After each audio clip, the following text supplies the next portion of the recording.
Are Tesla backtracking, opening up their supercharger network to non-Tesla vehicles? After all, there was a lot of concern from Tesla owners that they would be the ones to suffer extra wait times, charging cables on the wrong side of other EVs, blocking charging bays, a pandemonium of electric car chaos. Well, that's not really been the case after all, but what's been going on here then? I've just found this in my inbox from a secret spy of mine. It's a photo taken outside the Tesla Centre in Tottenham in London that reads, "From October 15, 2024, these superchargers will be open to Tesla vehicles only. We have made the decision to close this site to non-Tesla vehicles in order to maintain standards for our sales and service customers. Our mission remains to accelerate the adoption of sustainable energy for all electric vehicles. No other superchargers are affected by this decision." Well, that's good to hear at least, isn't it? These were, of course, the first V4 superchargers in the UK that were open to all electric vehicles with CCS compatibility. The 12 V4 superchargers here currently charge at 250 kilowatts, but are future-proofed to reach even higher charging speeds. The 3-metre long cable and contactless card payment terminal is designed to create a seamless charging experience.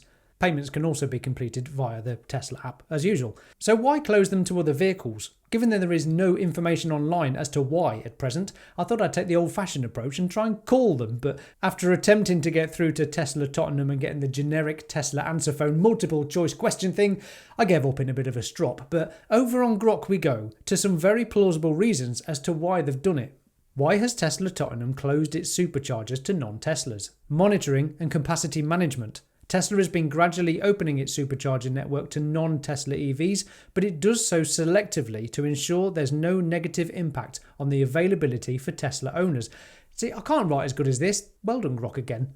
If there was an observed or anticipated congestion at Tottenham location, Tesla might have decided to temporarily or permanently revert to Tesla-only access to manage capacity and ensure service quality for its own customers. Strategic expansion and experimentation. Tesla's approach to opening superchargers to non-Teslas has been experimental, allowing them to analyse usage patterns, network strain and financial implications. If the Tottenham site was part of an early experiment and the data suggested it wasn't optimal for continued mixed use, Tesla could have closed it to non-Teslas, which is exactly what they've done here. Infrastructure and maintenance. The decision could also be based on infrastructure needs. If there were maintenance issues, upgrades or changes in charger technology, like moving from V3 to V4s or implementing new technology like the Magic Dock, Tesla might restrict access during these transitions or if the new setup isn't compatible with non-Tesla vehicles. Local policy or agreement. Sometimes decisions like these can be influenced by local agreements, partnerships or specific policies that might not be publicly disclosed. If there was a change in local regulations or Tesla's operational agreements at that site, it could lead to such a decision. User feedback and experience. Tesla might also respond to feedback from Tesla owners. If there was a significant backlash from Tesla users about wait times or charger availability at Tottenham due to non-Tesla use, this could prompt Tesla to revert the site to Tesla only. But maybe the biggest clue is the one that's on that original sign. We've made the decision to close this site to non-Tesla vehicles in order to maintain standards for our sales and service customers. Could this 12-stall supercharger be causing a bit of chaos with the coming and going of Teslas as well as other EVs trying to navigate a relatively small car park amongst service customers, test drivers and new Tesla salespeople? It certainly seems so, as just before recording this, my lovely wife just did a quick check on Facebook to see if there's any more news and spotted this post from Ray Swan, which states, "This site was almost always full of private hires due to being close to the A406. It was very challenging to actually get a stall even in off-peak hours." Oh, I feel like a detectorist. Problem solved. So where do you go if you can no longer use these chargers at all? Over on Google Maps, you can see there are supposedly working chargers nearby, brought to you by such trusted EV chargers as Shell Recharge and BP, those bastions of companies, I said bastions, that can't wait to bring about the transition to EVs and supply you with electricity rather than petrol. So here's the Tesla Centre in Tottenham, but if we just zoom out a little bit, we might be able to get a few chargers going on. Aha, we've got a BP Pulse.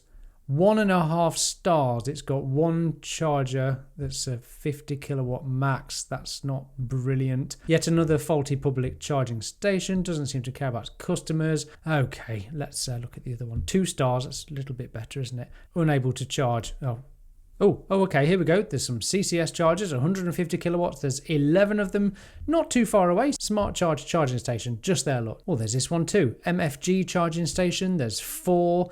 They are 150 kilowatt. There's certainly a few nearby that you could use instead, although reliability might be an issue.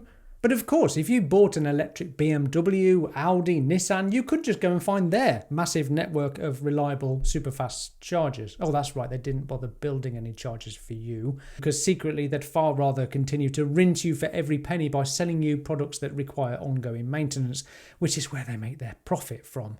It's all a bit shady and profiteering, isn't it, unless you're Tesla? Anyway, for Tesla to open up their supercharger network to other manufacturers, despite their lack of ability of building chargers themselves, really highlights Tesla's commitment to their mission of accelerating the world's transition to sustainable energy. They could just as easily have kept this most valuable asset to themselves, given even more value and advantage to Tesla owners, but they didn't. They did what was right, which is the ongoing opening of Tesla supercharger locations to other EV owners. This seems to me to be an outlier case, a one-off, a necessary step back from perhaps opening up too much too soon. Personally, I rarely ever use public chargers. I don't see issues anywhere when I do, but I'd love to hear from you. Is this a one-off or a backtrack? Or has Tesla made a massive mistake in opening up their supercharger network to others?